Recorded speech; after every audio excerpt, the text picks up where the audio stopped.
Welcome back, family. Before the video starts, I just want to thank all my channel members for the support.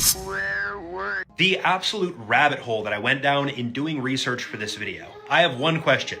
How did you even find this as a topic in the first place? This video that I got tagged in has the intention of being creepy. We can see a bunch of black bars over everybody's faces, save for this moose mascot in the back, and another photo that also gives the impression of being a liminal space. Because of the nature of these images, I thought they were AI generated or at the very least fake, but as it turns out, this is a completely real location. These photos were from a completely real location in Indiana. Jump it, party and play. Of course, these photos appear to be taken quite a long time ago, or at the very least with an older camera, which I think really lends to the liminal space nostalgic vibe that we get. And it does seem like they were an active business for quite some time, seeing as they have an actual Yelp page, but as you can see, the location is permanently closed. Also, it didn't have the greatest reviews. And that's why I say it's crazy that you even found this location. It almost makes me think you went here as a kid or something, just because of how far out this is, man. So Bill Clinton says this almost 20 years ago, but people still think it's too far out that there could be clones among us. And before anyone says that this is AI or something, you can go see this original clip on YouTube. He did indeed say this. And this was following the cloning of Dolly the sheep. Check this out. I'm asking for a voluntary moratorium on the cloning of human beings until our Bioethics Advisory Commission and our entire nation have had a real chance to understand and debate the profound ethical implications of the latest advances. As we gain a fuller understanding of this technology, we must proceed not just with caution, but also with a conscience. By insisting that not a single taxpayer dollar supports human cloning, and by urging a moratorium on all private research in this area, we can ensure that as we move forward on this issue, we weigh the concerns of faith and family and philosophy and values, not merely of science alone. So how sure are we that this moratorium stood the test of time, let's say? Of course, I'm unaware of any official cloning that's going on, but it is interesting that 20 years ago, he said, don't do it to humans. But let me know if you think this technology exists in the comments below, and follow for more. In the Epstein files, Selena Gomez was actually mentioned in an email by Epstein. What? Sorry, you would have had fun. He has decided on Selena Gomez. Now, this was a month before Selena Gomez had her almost fatal surgery. So a month before Epstein was emailing this, theory is she did. So the theory goes, Selena Gomez and Justin Bieber, they actually had a kid. Oh, this kind of makes sense now. And guess who the people speculated is right now? Wait, hold on. I don't know. Kourtney Kardashian's son, the one that looks like Justin. Yeah, we talked about that. Yeah, that's actually Justin and Selena's kid. And what happened actually, because Justin and Selena had a kid together, the Illuminati wanted them to the kid, but Selena did not want to do that. She said, "Sax me instead." Theory was she herself, she died. And what we see now is a clone of Selena. Oh my, that's mod. So Justin Bieber, even in his music, he actually had some lyrics that correlate.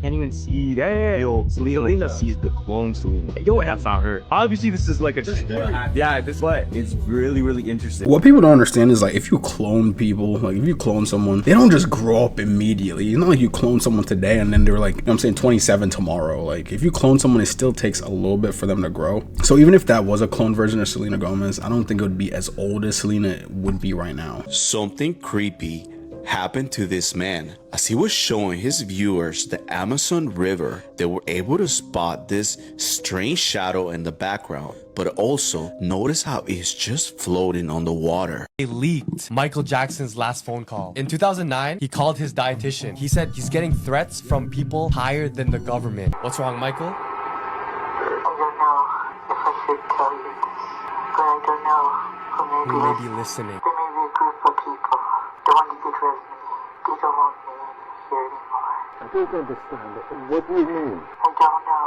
It's going to happen, but I just feel in my soul, only God knows, they could shoot me. They could frame me and say I overdosed you with drugs. It's not the government. I just want my children to be okay.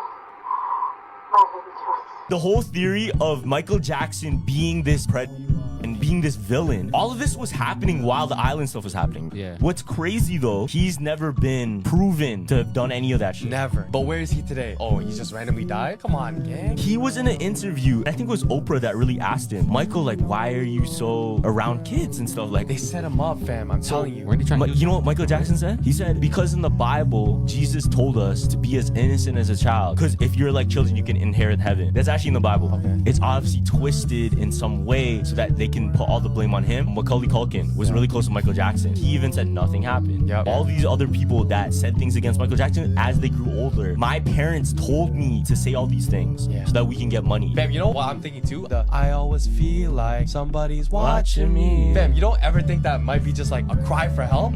Because, yo, they wanted him out. To be honest, as a famous celebrity, people low-key kind of always are watching you. Like, people are so invested in your lifestyle. You know what I'm saying? You could just step out on your balcony, you look online, and there's like 100 pictures of you. You're like, bro. Rihanna was home today in Beverly Hills, and a 30-year-old woman literally shot 10 rounds at her Beverly Hills home. Let's get into it. It's being reported that this was from an AR-15 rifle, and ultimately a lot of the rounds actually hit the home. 3 minutes after the call came into 911 for the incident, the suspect was arrested in a Sherman Oaks parking lot relatively nearby. There was like an Airstream trailer on Rihanna's property that people were investigating because they were potentially thinking, could the suspect been hidden in there? This is actually so crazy to me because honestly, those Hollywood bus tours that go around LA, I live in LA and I see them all the time. I'm like, these are so freaking unsafe. They are exposing the homes of major celebrities and you never know who's on those buses. And sometimes they'll BS and take you somewhere and say, ultimately, this is Tom Cruise's home when it's not his home. But I think a lot of the times, a lot of celebrities' homes are getting exposed through these Hollywood tours. I am just glad that Miss Rihanna is okay. We now have proof that Switzerland does not exist. Okay then, buckle in because this is a wild ride, but here we go. There has been a lot of videos popping up all over social media claiming that the country Switzerland does not exist. Also though, people claiming that the country Australia does not exist. And if you go on Google and look up Switzerland, it comes up with all these Reddit forums saying that the country doesn't exist. Oh, no one's ever been there, oh, it's all a lie. I went skiing there a week ago. And also there's a lot of reports around CERN, you know, the thing that's based there. Now this is the country of Switzerland. It's beautiful, it's amazing, a lot of you have probably been there. But why the hell do people think it doesn't exist? There's a lot of people claiming that the beautiful landscape is too picturesque, too perfect, that it's not humanly possible for our world. The locals who live there and the animals on the farmland reportedly are airlifted in to maintain a fake appearance. What? So the animals there are basically just paid actors. Right. Well, what about if you've been there? Well, apparently when you land in Switzerland, you're not going to Switzerland, you're landing in Austria. And then you're just being driven to a fake town with these paid actors. I know how absolutely ridiculous this sounds, trust me. But why? Well, reportedly people believe this down to this thing, CERN. And apparently everything that goes on here is just a big cover up for what's going on in this place. I'm not going to talk too much about that, but you can look that up. Now, I don't know the people who are in this Reddit forum, the people who are believing this and saying all this stuff, but I would absolutely love to have a proper conversation with one of them, so please comment down below. Iceberg of animals that came back from extinction. At the top of this iceberg, we have the coelacanth. I'm sure you guys have all heard of this one. This was a fish that was first discovered just as a fossil, where scientists estimated it went extinct like 70 million years ago at the time of the dinosaurs, when suddenly, in 1938, some fisherman off the coast of South Africa caught one in his net when he was deep sea netting. Scientists looked at this fish and realized it was the coelacanth and that this living fossil had remained unchanged for hundreds of millions of years. And it was really insane that this happened. Next we got the takahe. So this is a really cool looking flightless bird from New Zealand that has this strange large beak. It has these spurs on its wings for defense and bluish green feathers. But this thing was declared extinct back in 1890 due to hunting and habitat loss. But this guy, Dr. Geoffrey Orbell, started hearing about these strange footprints in these isolated mountain regions in New Zealand in 1948, and after days of searching with a small team, he discovered a small surviving population and rediscovered this species in this remote mountain valley half a century after its extinction. Lord Howe Island stick insect. So this is the world's rarest insect. It is a large flightless insect that some people call tree lobsters because they're so big, but it was presumed extinct in 1920 after these these rats got on this island and wiped them all out. But in 2001, there was these climbers trying to climb the Ball Pyramid, which is this crazy pyramid. It's like the world's tallest sea stack. And when they were climbing it, they looked underneath this bush and saw 24 of these large stick insects. And they took half of them and left the other half, and they have bred them in captivity and got them up to like over 1,000 in number now. But in the wild, there is still a stick insect to this day that's entire species lives under one bush. Bermuda petrel. So this bird spends its entire adult life in the open seas, but after 5 years at sea, it comes back and nests, and the females lay 1 egg per season and mate for life. And although they thought they went extinct 300 years ago, 18 nesting pairs were found in 1950 in Bermuda, and now the population is back up to 450 birds. La Palma giant lizard. So this was a large lizard that was thought to have gone extinct all the way back in the 1500s due to introduction of predators. But there was this picture taken of this lizard on this steep cliff in the Canary Islands in 2007, and a lot of people thought it was this La Palma giant lizard. Despite this evidence, people aren't for sure if this was actually it, and not a single living species has been captured. So if the remaining population does exist, it's got to be tiny, but you know, still a big lizard. The jester was never the fool. He was the only one that was allowed to tell the truth. On the surface, jesters look like nothing more than a foolish clown dancing around and making jokes, but there's a brilliance behind the act. In royal courts, the jester could say what everyone else was too afraid to.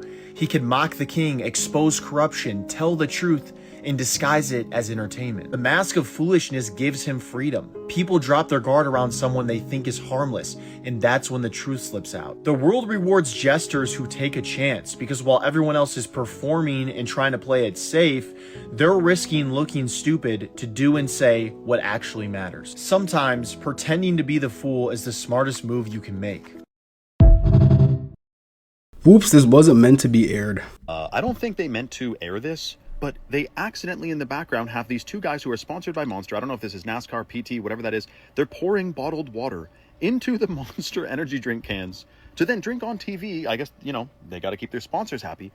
A little bit deceptive, not a huge fan of that, but also don't make me explain to you why you please should not drink Monster. I'm not going to get into the details. All I can say is it would be better if you didn't. 11 hours flight, but 4K run on the plane. This man ran a 5K in the bathroom of a plane mid-flight. He used the app Strava to measure his distance, and because the bathroom is so small, he's basically just stepping onto the toilet seat and back down, and it took him almost an hour to complete. I reached out to Domstro, the poster of this video, and the guy running, to see if he was approached by flight attendants or anyone else, and he said, nope, I guess they didn't care. Breaking news! Airports across the U.S. are seeing massive TSA lines, with some travelers waiting up to 3 hours just to get through security. The delays are being blamed on a partial government shutdown that's left thousands of TSA agents working without pay, causing staffing shortages at airports nationwide. With spring break travel ramping up, airports are now telling passengers to show up at least 3 hours early or risk missing their flights. According to Kalshi, the prediction market, there is a 59%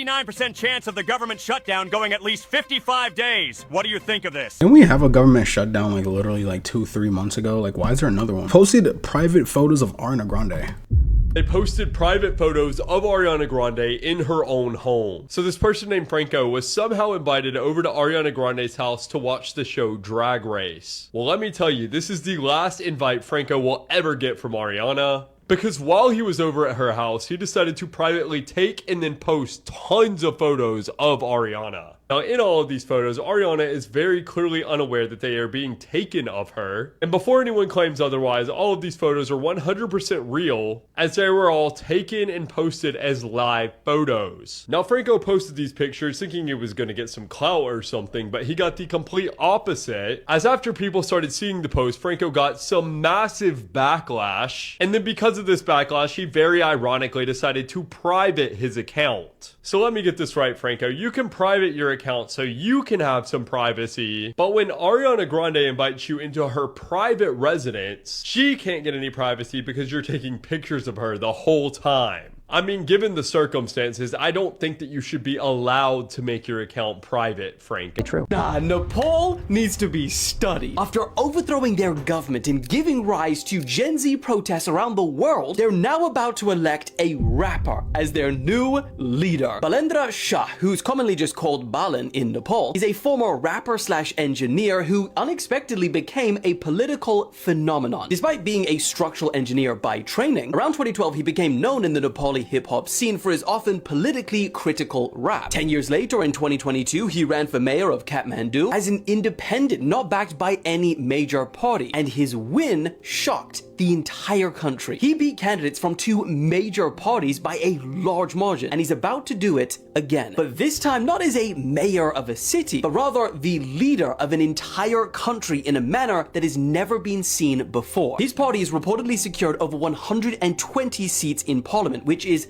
unprecedented. But for a country that's population is very young, the median age is about 25, they didn't just want a new leader. They wanted an entirely new kind of leader. And they certainly got it. But the question is, what do you guys think? Did Nepal make a good decision or not? I mean, if America can make a reality show host president, I'm sure a singer could become a president. It just gets weird because it's like, do you still make music after becoming the president of a new country? This is some breaking news. Things just took a turn for the worse in Iran. Multiple outlets are reporting that Iran has now begun putting mines in the Strait of Hormuz. They possess over 5,000 mines that they could fill the strait with, disrupting oil from being transferred from the Gulf nations. It appears as though Trump overplayed his hand, and this could have devastating effects on the world.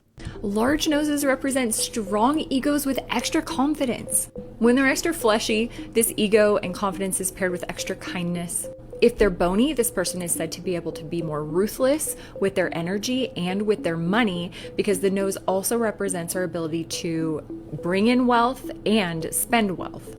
If your nostrils are on the bigger side, but your nose bridge is on the smaller side, you're probably spending more than you should, leaking more energy, because the bridge is going to show you how much energy you're bringing in, and the nostrils are going to show you how much is coming out. So if these are off, right? Or if the nostrils were really small, but the nose bridge was really wide, that person's probably bringing in a lot of money, but not spending a lot of money. But whether it's fleshy or bony or whatever it is, if it's bigger, it's better.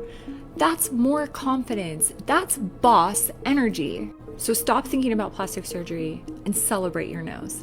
Robot submarines are literally at the bottom of the Indian Ocean right now, scanning and looking for missing flight MH370, which obviously everybody knows about, and most people don't even know that they're searching. So the search for MH370 is back. A company that's called Ocean Infinity just sent a ship that's loaded with robot submarines to the middle of the Indian Ocean, and they're actually only going to get paid if they find the plane. $70 million. If they find nothing, they get nothing. They've already been able to scan over 7,000 square kilometers of the ocean floor, which sounds massive until you realize that it's less than half of what they intended to cover. In early January, they're saying that the search ship actually started moving extremely slowly in one specific area, completely breaking its normal pattern. Observers actually thought that they may have ended up finding something, but there has been no confirmation or anything released at all. It has been almost 12 years now, which is insane to think about. The search is paused right now due to the weather, but it's expected to resume before the end of this month. Nobody knows what's at the bottom of that ocean right now, but we might be really close to finding out. Make sure you go ahead and add me, because I will be the first to let you know. A United 787 was forced to abort its takeoff after reaching well over 100 knots last Monday when another United plane entered the same runway. On the morning of March 2nd, United Flight 530, operated by an A321neo, arrived at LAX from Chicago and landed on runway 24 right. They were instructed to hold short of runway 24 left while taxiing to their gate. At the same time, United Flight 152, a 787-9, was cleared for takeoff on runway 24 left, departing LA for a flight to Hong Kong. But the arriving A321, Flight 530, did not stop at the hold short line and instead entered runway 24 left while the 787 was already accelerating for departure. Air traffic control immediately intervened. The controller told the A321 to continue crossing the runway and instructed the 787 crew to abort the takeoff. Data from flight radar shows that the Dreamliner had already reached 106 knots when the pilots rejected the takeoff. Yo, that's crazy. So that means it was going like around 120 miles per hour, and then it was forced to just be like, nah, we're good. Ben Shapiro's growing eyebrows. Ew, why does he look like that? This might be the dumbest rabbit hole I've ever gone down, but what is going on here with the eyebrows? Now, some are saying it's AI, but I don't know. It's looking like he's going pretty full beans with these guys. And let's just be clear, I'm not trying to make fun of him, because evidently thick eyebrows are considered positive and very attractive in Jewish culture. Quote, while historical anti-Semitic propaganda often caricaturized Jewish features, including eyebrows, in a negative light, modern standards have embraced these features. Thick eyebrows are now widely fashionable, and many, within and outside the Jewish community, use cosmetics to achieve a thicker look. So maybe an eyebrow transplant? I don't know. In other news, the United States military blew up a girls' school in Iran, killing hundreds of school children, which Ben is evidently supportive of. What? Allegedly. There's this video that got released where Trump was like, we didn't do that, Iran did that. And I was just thinking to myself, like, Iran would really blow up their own school. You know what I'm saying? I think we did it, or we or Israel did it, but they're just gonna blame it on Iran. Did the United States bomb a girls' elementary school in southern Iran on the first day of the war and kill 175 people? In my opinion, based on what I've seen, that was done by Iran. Is that true, Mr. Hickson? It was Iran who did that? We're certainly investigating. Still investigating. But the only side that targets civilians is Iran. We think it was done. We think it was done by Iran. Can you give us an idea? Because they're very inaccurate, as you know, with their munitions. Let me know what y'all think about that in the comments. Listen, Rihanna, when you die, God is taking me to my future. What? You want to? Okay. Yeah, she's a witch. She's a witch. I'm a watchman. She's a witch. Get that stupid girl out of here. Okay? They can't do this. They can't do this. That's why you got Rihanna over there all jealous. Because how am I, because her faith is the devil. Rihanna's faith is the devil. Okay? I don't like her, and she's always trying to steal from me. And she has not ever put out any music to reach people. She only did her little music thing so that she can do witchcraft. And so that she can steal from people. So everybody, please, don't listen to her. Don't follow her. Don't give that girl any air, space, or time. Because she's stealing from you. Okay? She's stealing. I wonder what Rihanna did to her, bro. She genuinely hates Rihanna. Dwight Howard just filed for divorce after the claims that his wife made against him. Wow. So even though Dwight just got married January of last year, he's already divorcing his wife. Now, Dwight filed for divorce against his wife just hours after she made an internet claim saying that CPS took his daughter. But according to Dwight, there is no daughter to take because they do not have any kids. Now, one of them is definitely making something up, but which one we don't exactly know. I mean, if the man has no kids and she's claiming that CPS took his kids, we already know which one's probably lying. Late March of 1980, an 83-year-old man named Harry R. Truman sat on his couch in his Washington State Lodge with a whiskey and Coke. 5 years earlier, Harry's wife, Edna, had died. Damn. And since then, he had lived alone, minus all these cats. Also, Spirit Lake, the lake that his lodge was on, was 4 hours south of the major city of Seattle and pretty far into the wilderness. So overall, even though he was sort of a gruff guy, he was actually quite happy with his life. But just then, there was a loud knock on Harry's door. Government agents had been harassing him, trying to get him to leave his lodge because they needed to conduct some kind of federal operation and they wanted everybody to clear out. Now, Harry loved his country and he'd even fought for it during the First World War, but he really did not like authority. Harry had lived in this lodge for 54 years, and 37 of those years were spent running this lodge as an inn, as a business, with his late wife Edna, who was the love of his life. He would never give it up. A little more than a week later, on the morning of April 5th, Harry sat in a folding chair in a clearing by his house with his binoculars pressed to his eyes. He was actually on very high alert because the woods were absolutely crawling with federal agents and local law enforcement officers. Harry could literally see them right now through his binoculars, walking around the various camps they had set up all over the mountainside and also near the lake. And there was nobody to stop them because everybody else who lived in this forest had bowed to the pressure and left when told to, which meant Harry was quite literally the last resident still fighting the good fight. So far, officials had not physically attempted to force him out. But now that Harry saw them assembling all over the mountainside, he had to wonder how long he had before they did try. But at the same time, he also knew that he had one piece of very important and very surprising leverage over the authorities. Reporters had heard about what was going on and they'd started coming to his house. Harry realized he had to take full advantage of this media interest in him if he wanted to stay in his home. Because the way he saw it was the government could really not make him do anything against his will if the whole world was watching. So over the next month, Harry gave a lot of interviews. And pretty quickly, he became kind of an international celebrity. It's like the whole world cared about him. A few weeks later, though, everything changed. On Sunday, May 18th, at 8:32 a.m. that morning, a deafening boom shook the earth. It would turn out Harry didn't live at the base of just any old mountain. His lodge was situated directly at the foot of Mount St. Helens, which was an active volcano. The government operation we're trying to run here was an evacuation. They were not trying to impede on Harry's rights. They were trying to save him. But Harry was so convinced that the land he loved so much would not hurt him, and so he ignored the authorities' repeated warnings. But Harry's decision was the wrong one, and on May 18th, he paid for his mistake. Because that morning, Mount St. Helens erupted, sending an avalanche of searing lava and mud directly onto Spirit Lake and Harry's lodge, killing him and his cats instantly. His remains were never found. Men online are buying these fake dolls that literally come in like an embryo sack. And it looks like real babies. It literally looks like it, bro. Mike, I will show you. I'll put them on the screen. These babies look exactly like real babies, and they literally are in a clear sack, like in a woman's stomach. Rip it open, and real liquid comes out of it. Mind you, this thing I heard ranges from, they said about $45, I guess it's like a really small one, to $8,000. Like a real human size one. Dude, this thing looks real. These are fake?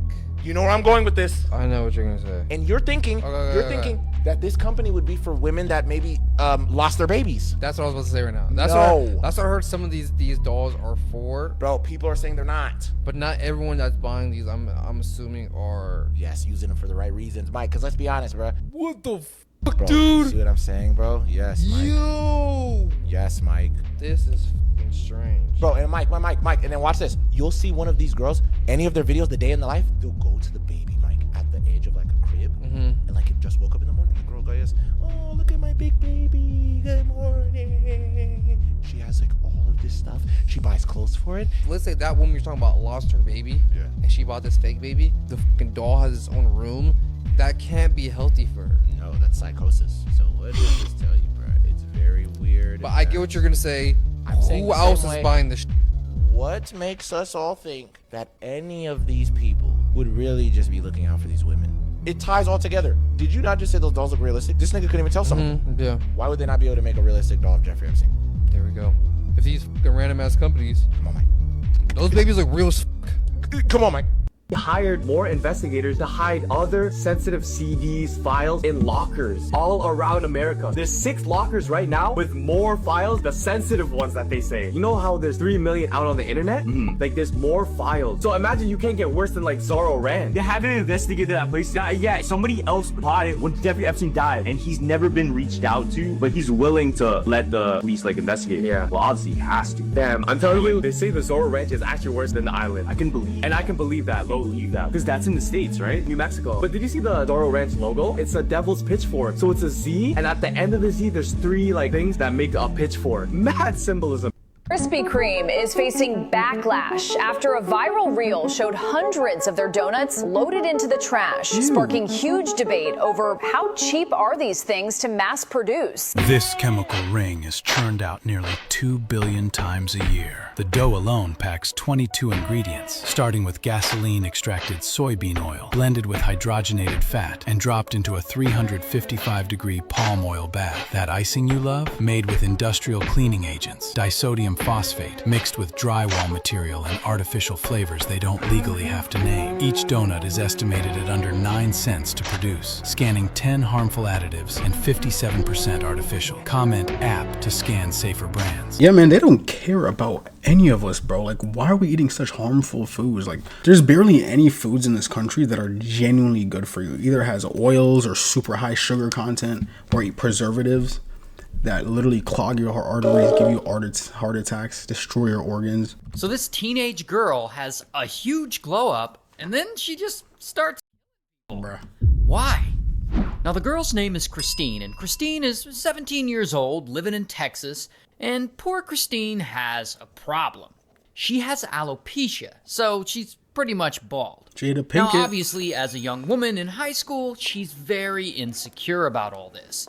And even though she wears wigs to school and stuff, the other students are really cruel to her and they bully her over her condition. Then, one day in 2002, her whole life changes because she meets these two girls, Rachel and Tiffany. And Rachel and Tiffany are two of the prettiest and most popular girls in the school. And they are legitimately good people. So they become friends with Christine and they sort of take her under their wing.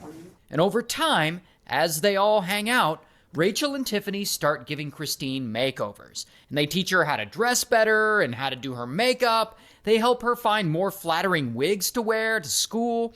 And soon enough, she's got a totally new look. And she goes from looking like this to looking like this. And as you could predict, her social status at school completely changes. No one teases her anymore. In fact, she's now considered one of the hot girls, which means the whole school thinks she is fine. So Christine's life has completely changed thanks to Rachel and Tiffany. And these three girls become close, like really close. I mean, she likes them and she trusts them. In fact, they're the only two people she allows to see her without a wig. That's how much she trusts them. So the next school year comes, and it's now 2003. And Christine is still popular. She's now in her senior year, and at the school ball, the student body votes her as Miss Irresistible. So good for her. But then her life changes again. Because one night, she's out at a party, and she meets this loser. His name is Snyder. And Snyder is 21, and he's kind of taken on the cliche role of the bad boy. Like he's got a criminal record and a habit of doing hard drugs. Here's a mugshot from one of his previous convictions. So Christine and Snyder hit it off, and they start dating, and soon he officially becomes her boyfriend. And as you could probably guess, he becomes a bad influence on her. So she starts getting into drugs as well. And these two form this shitty, toxic relationship. Like Snyder is all pushy and aggressive with her, and Christine is all jealous and insecure because of, her past. And if Snyder looks at another woman, she'll hit him, so he nicknames her the Psycho. Sometimes, after they get into a big fight, Christine will hang around on Snyder's front yard, yelling and screaming, threatening to kill his whole family and whatnot. Or she'll try to break into his house by rattling the screen door. And when all that doesn't work, instead of just going home like a normal person, sometimes she'll sleep on Snyder's front lawn. So yeah, it's safe to say that these two are really, really bad for each other. Now, at some point this same year, 2003, these two turds run into a big problem. They're starting to run out of drugs. And they can't get any more because they're also running out of money. And that is when Christine starts thinking that her old friends, Tiffany and Rachel, probably have access to some money. And also to some drugs, because apparently Tiffany's boyfriend and other friend are drug dealers. So that summer, Christine and Snyder come up with a plan to go to Tiffany's house and steal any money and any drugs that she or Rachel may have there and essentially rob them at gunpoint. So they go over to Tiffany's house, and Tiffany and Rachel are there along with two other guys that they're hanging out with. And of course, Tiffany and Rachel have no idea that Christine and Snyder are planning to rob anyone. They just think they're there to hang out like normal. So Christine and Rachel break off and they go hang out in another room in another part of the house, while Snyder stays in the living room with Tiffany and the other two guys. When suddenly, boom, Snyder pulls out a gun and he points it at the other three. Right then, Christine and Rachel come back to the living room and they see Snyder holding everyone at gunpoint. And everyone is pleading for their lives. That's messed up, saying, bro. Just take whatever you want, just don't hurt us. Then Christine pulls a gun out of her purse and she starts pointing it at her friends too. Now, I don't know if the guys stopped cooperating or what, but suddenly, blam, Snyder shoots one of the guys, then blam, he shoots the other guy. Then, blam, blam, Christine shoots Tiffany and Rachel her You're own tweaking. best friends. After that, Christine and Snyder grab a big bag of drugs and they calmly walk out of the house and head back to their car. But before they leave, Christine wants to make 100% sure that everyone is really dead, so that no one can turn them in. So she goes back into the house, and sure enough, Rachel is actually still alive, just barely. And Christine pistol whips her with the gun until she's no longer living. Then they leave, and Snyder drives Christine to work. She actually works at Walgreens. So less than an hour after the murder, she's at her shift at Walgreens, like she didn't just murder 4 of her friends. Now, of course, eventually, Rachel, Tiffany, and the others, their bodies are found, and police get involved, and they start an investigation. But they have no idea who could have done this, they have 0 leads, 0 suspects, and eventually the case goes cold. And so some time passes, and it's now 2004. And by this point, Christine and Snyder have long broken up, and they've both gone their separate ways. So Snyder is actually now in jail for Grand Theft Auto. Here's his mugshot. While Christine is in rehab for heroin addiction.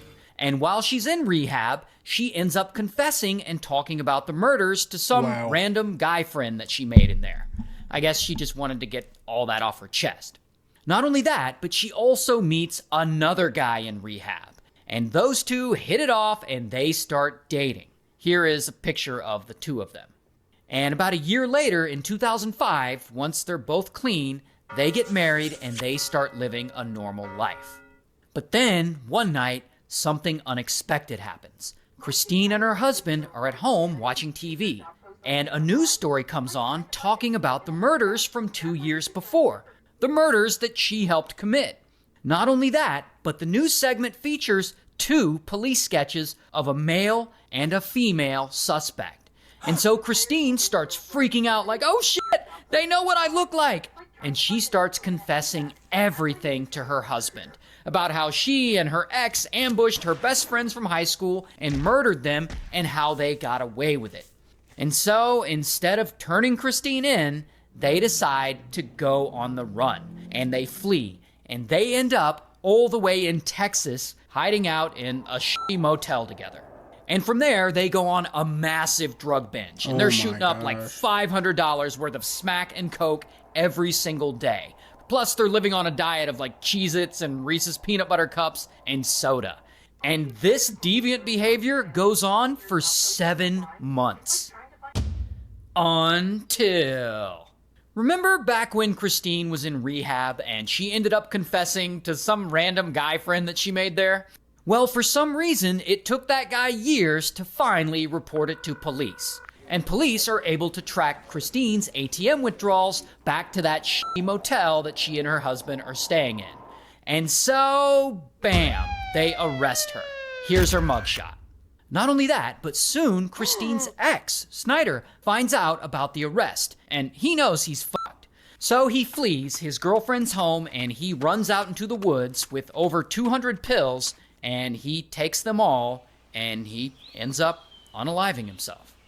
While Christine ultimately goes to trial, and she's found guilty, and she's sentenced to life in prison. Dude, I never understood why she eliminated her friends. Like, they generally didn't do anything. I'm guessing it's because witnesses, they didn't want to go to jail, so they try to clean out the witnesses, which is still messed up in my head. But I mean, eventually she got caught though, so that's all that matters in my opinion.